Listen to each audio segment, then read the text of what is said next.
Friends and once again welcome back to my channel. आज हम discussion कर रहे हैं टॉपिक ऑन रिक्वेस्ट। ये रिक्वेस्ट नंबर 2 है और एक रिक्वेस्ट आई थी गिरीश मिश्रा जी की तरफ से। उन्होंने ई वे बिल के ऊपर में ये क्वेश्चन किया हुआ था। उन्होंने बोला था कि स्पेसिफिक वीडियो बनाने को एग्जेम्प्टेड मॉनेटरी लिमिट और products which are exempted for e way bill generation regarding UP state. Girish ji, मैंने आपके क्वेश्चन को थोड़ा सा रिफाइन किया हुआ है क्योंकि आपका जो क्वेश्चन है वो थोड़ा सा मिस्टेक है, बट मुझे समझ आ गया कि आप एक्चुअली में क्या जानना चाह रहे थे। आपका जो सवाल है वो 2 सवाल हैं। पहला तो आपका ये सवाल है कि एग्जेम्प्टेड मॉनेटरी लिमिट क्या है ई वे बिल की यूपी स्टेट में। दूसरा आपका सवाल ये है कि कौन से ऐसे गुड्स हैं या ऐसे प्रोडक्ट हैं जो कि ई वे बिल जनरेशन में एग्जेम्प्टेड किए गए हुए हैं यूपी ईस्ट में। तो मैं आपको बता दूं कि जब गुड्स एंड सर्विस टैक्स लागू हुआ था 2017 में, उसके बाद में इसमें बहुत सारे अमेंडमेंट हुए हैं, संशोधन हुए हैं।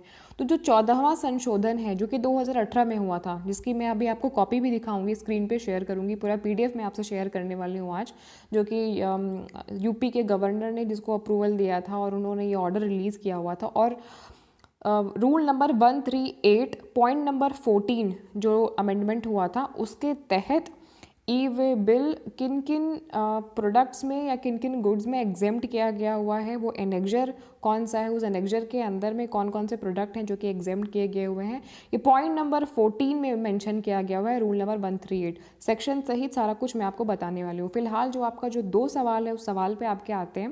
पहले तो जैसा कि मैंने आपको जीएसटी के ये वाले वीडियो में, जो आपने एक्चुअली ये वाला वीडियो अगर आपने देखा होगा तो इस वाले वीडियो में मैंने आपको ये बताया था कि 50,000 से वैल्यू जिनकी नीचे है, इन ऐसे प्रोडक्ट्स की जिनकी वैल्यू 50,000 से नीचे हैं, वो बिल्कुल ऑप्शनल है कि आप अगर ई वे बिल जनरेट करना चाहते हो या नहीं करना चाहते हो, बिल्कुल ऑप्शनल है। सिर्फ एक केस में एग्जेम्प्टेड, मतलब एक्सेप्ट वन केस, जब हैंडीक्राफ्ट गुड्स हो जो और वो इंटर स्टेट में उनका मूवमेंट हो रहा हो, तो वहाँ पे आपको ई वे बिल जनरेट करने की कोई ज़रूरत नहीं है। बिल्कुल आपके चॉइस के ऊपर में है कि आप करना चाहते हो या नहीं करना चाहते हो। तो वही चीज़ यहाँ पे लिखी हुई है कि e way bill is optional for goods of value less than 50,000। अगर किसी भी गुड्स की कीमत 50,000 से कम है तो आपके लिए ई वे बिल को जनरेट करने की कोई ज़रूरत नहीं है, अगर आप यूपी स्टेट में हो या ऑल ओवर कहीं पे भी हो। ये एक स्टैंडर्ड उनका अमाउंट है, 50,000 से कम की कीमत है तो कोई करने की ज़रूरत नहीं है, आपको ई वे बिल जनरेट करने की ज़रूरत नहीं है। Accept in case of mandatory E way bill provision, मतलब कुछ मैंडेटरी ई वे बिल का प्रोविजन है, जैसे कि the movement of handicraft goods and movement of goods for inter state job work. जो भी हाथ से बनाए हुए जो सामान है ना, आप हैंडमेड प्रोडक्ट्स, हैंडीक्राफ्ट गुड्स हैं, या जो इंटर स्टेट जॉब वर्कर्स हैं, उनके मूवमेंट की अगर बात हो रही है तो वहाँ पे उस केस में छोड़ दिया जाए। तो 50,000 से कम की वैल्यू अगर आपके गुड्स की है और आप एक जगह से दूसरी जगह पे ट्रांसफ़र कर रहे हो तो कोई ज़रूरत नहीं है आपको ई वे बिल अपने साथ में कैरी करने की। टोटली आपके ऑप्शनल है, आप रखना चाहो तो रख सकते हो, नहीं तो नहीं। दूसरा ये है कि किस केस में एग्जेम्प्ट किया जाता है, if goods are being transported by non motorized convenience. ऐसे कन्वीनियंस है जो कि नॉन मोटर है, मतलब कि मोटर से ना चलने वाला हो, जैसे कि हॉर्स कार्ट या बुलक कार्ट या मैनुअल कार्ट के थ्रू बहुत सारे सामान को इधर से उधर लेके जाया जाता है ना, तो उससे अगर कोई लेके जा रहा है तो भी आपका जो गुड्स है वो उस पर ई वे बिल की ज़रूरत नहीं है। इलेक्ट्रॉनिक वे बिल आप मत कैरी करो अपने साथ में, कोई पूछेगा नहीं, आपको कोई टेंशन नहीं है। तो आपको ये पता चल गया जो आपका पहला सवाल था। आपने पहला सवाल ये किया था, एग्जेम्प्टेड मॉनेटरी लिमिट आपने पूछी थी, तो लिमिट मैंने बता दी कि 50,000 से कम की अगर आपकी लिमिट है तो आपको ई वे बिल जनरेट करने की ज़रूरत नहीं है। 50,000 से ज़्यादा है तो बिल्कुल आपको ई वे बिल अपने साथ में कैरी करना पड़ेगा। ये आपके पहले सवाल का जवाब। अच्छा, मैं इसमें आपको कुछ एडिशनल इन्फॉर्मेशन भी देना चाहती हूँ। अब देखो, एक क्वेश्चन जो इसमें आपके सामने स्क्रीन पर है कि whether movement of goods in UP need e way bill today and what is the working model of current system. Current system में किस तरीके से ई वे बिल एक्चुअली काम कर रहा है। तो अगर आपका ई वे बिल का जो कीमत है वो 50,000 से ज़्यादा है और आपको ई वे बिल अपने साथ में रखना है, तो आपको किस तरीके से ई वे बिल बनाना होगा, कौन सा ई वे बिल होगा, किस तरीके से आपको ट्रांसपोर्ट मेमो प्रिपेयर करना है, ये कुछ मैं थोड़ा सा आपको एडिशनल इन्फॉर्मेशन आपकी जानकारी के लिए वो मैं यहाँ पे मैंने सोचा कि मैं उसको मेंशन कर देती हूँ।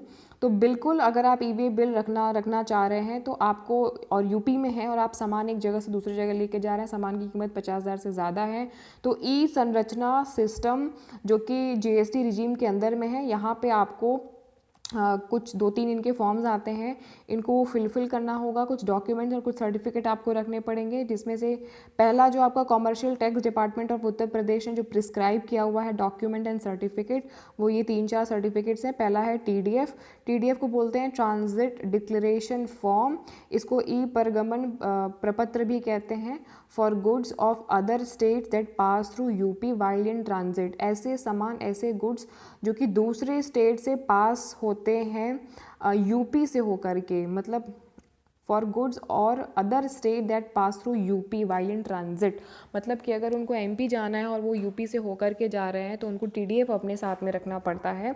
वो ई वे बिल भले ही साथ में ना रखे, लेकिन उनको TDF ये अपने साथ में रखना पड़ता है। दूसरा है कि ई वे बिल 01, ये होता है इम्पोर्ट डिक्लेरेशन फॉर्म।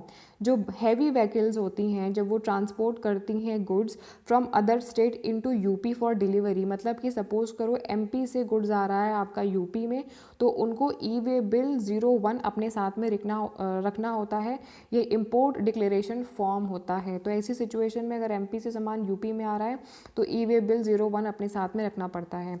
मैं आपको पूरा अभी PDF फॉर्म में दिखाऊंगी कि कौन कौन से फॉर्म होते हैं, कौन कौन से किस किस तरीके से आपको एग्ज़िट के टाइम में और एंट्री के टाइम में क्या दिखाना होता है। अगर गाड़ी बाहर से आ रही है या यहाँ से बाहर जा रही है तो कौन सा आपको मतलब कौन सा फॉर्म आपको फिल करना पड़ेगा और कैसे करना पड़ेगा। दूसरा है आपको ई वे बिल 02, ये होता है ट्रांसपोर्ट मेमो। अगर आपके जो movements of goods from UP to any other state हो रहे हैं और for movement of goods within the state between 2 cities in UP, तो भी ऐसी सिचुएशन में आपको ई वे बिल 02 जनरेट करना पड़ता है। तो देखिए ई वे बिल तो आपको जनरेट करना ही पड़ता है और ई संरचना सिस्टम के अंदर में, जो कि GST रिजीम के अंदर में काम करता है, उसके तहत आपको ई वे बिल बिल्कुल जनरेट करना पड़ता है अगर आपकी गुड्स की कीमत 50,000 से ज़्यादा है। 50,000 से कम है तब तो कोई प्रॉब्लम ही नहीं है। तीसरा आपको करना पड़ता है ई वे बिल 03 डिक्लेरेशन। ये क्या है? ये डिक्लेरेशन फॉर्म क्या होता है? For movement of goods by e-commerce operators within UP के अंदर में ई-कॉमर्स का इस्तेमाल करके जो गुड्स पहुंचाए जाते हैं, जैसे अमेज़ॉन और फ्लिपकार्ट का इस्तेमाल करके, तो वो ई वे बिल उनको भी रखना पड़ता है 03। तो देखिए अगर आप यूपी के अंदर में सामान मंगा रहे हो या यूपी से बाहर आप सामान भेज रहे हो तो अलग अलग फॉर्म्स आपको अपने साथ में रखने पड़ते हैं, अलग अलग बिल आपको जनरेट करना पड़ता है। तो इम्पोर्ट डिक्लेरेशन फॉर्म कब, ई वे बिल 01 ये कब करना पड़ता है? जब हैवी व्हीकल्स बाहर मतलब हैवी व्हीकल्स, बड़ी बड़ी जो गाड़ियाँ और ट्रक्स वगैरह आती हैं, वो गुड्स को ट्रांसपोर्ट करती हैं एक स्टेट से दूसरे स्टेट में, बट वो वाया यूपी होके जाता है। सपोज़ करो MP से किया गया, आपका MP से किया जा रहा है बिहार में फॉर एन एग्ज़ाम्पल, बट वो यूपी से होके जाएगा, रास्ते में यूपी पड़ेगा, तो ये ट्रांजिट हो गया ना, बीच में ये ट्रांजिट डिक्लेरेशन फॉर्म अपने साथ में रखना पड़ेगा उनको। इसको बोलते हैं इम्पोर्ट डिक्लेरेशन फॉर्म 01 के अंदर में। ट्रांसपोर्ट मेमो में क्या है कि from UP to any other state जब भेज रहे हैं तो ये वाला, और जब यूपी के ही अंदर में ई-कॉमर्स के थ्रू हो रहा है तो ये वाला 3rd पॉइंट वाला। तो बिल्कुल आपको ई वे बिल जनरेट करके अपने पास में रखना पड़ता है। और ये किस तरीके से काम करता है थोड़ा सा इसमें भी देख लेते हैं। ये एडिशनल थोड़ी सी इन्फॉर्मेशन है, बट आपके लिए फ्यूचर में काम आने वाली है, इसलिए मैं आपको थोड़ा सा एक्सप्लेन यहाँ पे कर दे रही हूँ। बेशक मैं आपका 2 मिनट 5 मिनट लूँगी, बट आपको कॉन्सेप्ट थोड़ा सा मैं क्लियर कर देना चाहती हूँ कि जितने भी हैवी व्हीकल्स होती हैं जो यूपी से पास होती हैं, उनको TDF 1 जनरेट करना पड़ता है जब वो यूपी के अंदर में एंटर करती हैं, और वो इसको यूटिलाइज़ तब करती हैं जब and utilizing it using TDF 2 from while leaving UP. जब यूपी के अंदर में कोई गाड़ी बाहर से आ रही है तो उनके पास में TDF 1 फॉर्म होना चाहिए। ये एंट्री फॉर्म होता है TDF 1 वाला, और जब वो एग्ज़िट करती हैं तो उनको TDF 2 जो है वो दिखाना पड़ता है एग्ज़िट करते टाइम। इट्स जस्ट लाइक आप अगर लखनऊ में जा रहे हो, अगर आप वाराणसी से लखनऊ जा रहे हो तो आप टोल टैक्स देते हो ना वहाँ पे, और जब एग्ज़िट करते हो तो भी आप तो आपको वो एक रसीद देते हैं कि भाई आपने एग्ज़िट किया। तो ये बिल्कुल उसी तरीके से होता है जब आप यूपी में एंट्री कर रहे हो कोई हैवी व्हीकल्स को लेकर के, तो TDF 1 ये जनरेट करना पड़ता है, और TDF 2 जब आप यूपी को छोड़ रहे होते हो। अब TDF 2 कब जनरेट होता है? TDF 2 जब 24 घंटे, जब सपोज़ करो कि अगर आपको 19 मार्च को अगर आपको यूपी बॉर्डर क्रॉस करना है तो आप 19 मार्च से ठीक 24 घंटे पहले आप TDF 2 वाला फॉर्म जो है वो जनरेट कर सकते हो। 24 घंटे पहले ही TDF 2 वाला फॉर्म जनरेट होता है जब भी एग्ज़िट करना हो आपको यूपी। तो यूपी में से अगर आप एग्ज़िट कर रहे हो तो 24 घंटे पहले आपको TDF 2 वाला फॉर्म जनरेट करना पड़ता है,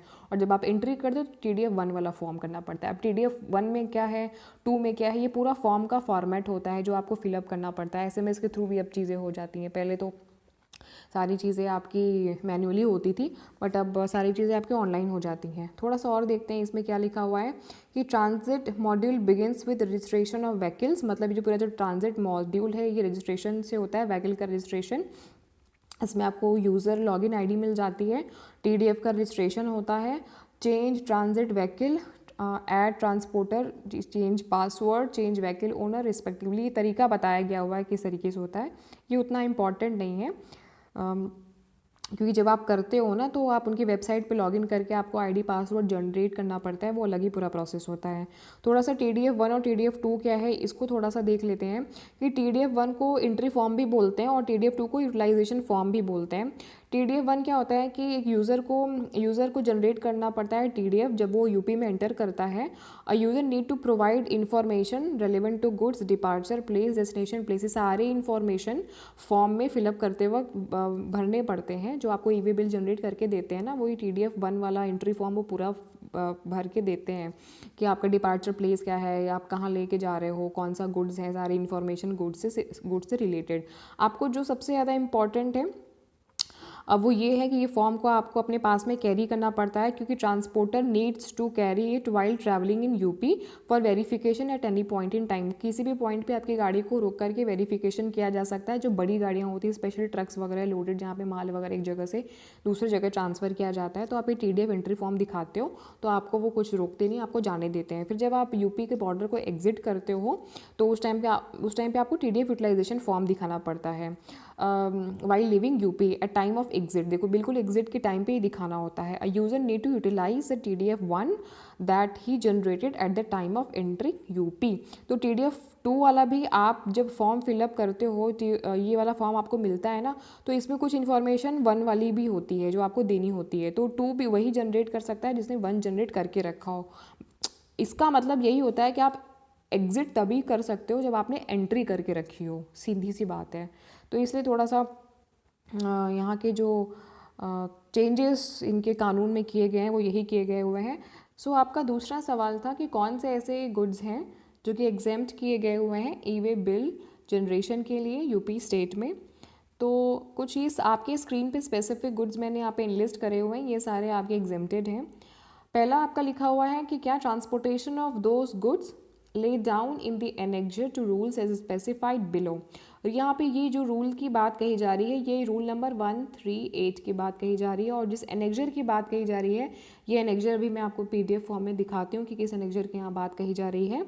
दूसरा है लिक्विफाइड पेट्रोलियम गैस है for supply of house hold, घर में इस्तेमाल होने वाले जो लिक्विफाइड पेट्रोलियम गैस होते हैं, LPG को गैस बोलते हैं, या नॉन डोमेस्टिक एग्जेम्प्टेड कैटेगरी के कस्टमर्स के लिए तो वो एग्जेम्प्टेड है, बिल्कुल आपको ई-वे बिल जनरेट करने की ज़रूरत नहीं है। अगर आप केरोसिन ऑयल सोल्ड कर रहे हो PDS के लिए तो उसमें भी आपको ई-वे बिल अपने साथ में रखने की ज़रूरत नहीं है। Postal baggages transported by department of post, यहाँ भी आपको ज़रूरत नहीं है ई-वे बिल को अपने साथ में कैरी करने का। नेचुरली और कल्चर्ड पर्ल्स माने मोती, जो मोती की एक्चुअली खेती होती है एक तरीके से देखा जाए नेचुरल तरीके से, तो वो सीप में मिलता है बट लोग उसको इन नेचुरल तरीके से कल्चर भी करते हैं। या अगर प्रेशियस है, सेमी प्रेशियस कोई स्टोन है या मेटल वगैरह है तो भी आपको ई-वे बिल अपने साथ में रखने की कोई ज़रूरत नहीं है। ज्वेलरीज वगैरह आप लेके जा रहे हो या गोल्ड मिट्स लेके जा रहे हो, सिल्वर मिट्स लेके जा रहे हो, वेयर्स एंड अदर आर्टिकल्स, तो भी आपके पास में कोई ज़रूरी नहीं है कि आप ई-वे बिल अपने साथ में रखो, बट बिल आपको अपने साथ में ज़रूर रखना होगा। बिल के लिए वो आपको पूछ सकते हैं बट ई-वे बिल की ज़रूरत वहाँ पे नहीं है। करेंसी अगर आप रखते हो 50,000 से ज़्यादा या कितना भी रखो तो भी कोई ज़रूरत नहीं पड़ती है। अगर आप कुछ पर्सनल या हाउस होल्ड इफ़ेक्ट्स को अपने साथ में कैरी कर रहे हो, या अनवर्कड एंड वर्कड कोरल अगर आप अपने साथ में लेके जा रहे हो, तो भी आपको कोई ज़रूरत नहीं पड़ती ई वे बिल की, अपनी ई वे बिल को अपने साथ में रखने की। Goods being transported are alcoholic liquor और ह्यूमन कंजप्शन, पेट्रोलियम क्रूड, ये सारी चीज़ें, petrol, natural gas and aviation, turbine fuel, ये सब अगर आप अपने साथ में रखते हो तो भी आपको ई वे बिल जनरेट करने की कोई ज़रूरत नहीं है। नेक्स्ट है आपका कि goods being transported are not treated as supply under schedule 3 of the act. अब ये क्या है कि शेड्यूल 3 क्या है, गुड्स, ऐसे गुड्स जो कि ट्रांसपोर्टेड किए गए हुए हैं, goods being transported are not treated as supply under schedule 3। Schedule 3 के अंडर में ऐसे कुछ गुड्स हैं जो कि ट्रांसपोर्ट तो किए जाते हैं बट एज ए सप्लाई उनको ट्रीट नहीं किया जाता है, तो वो भी एग्जेम्प्टेड होते हैं।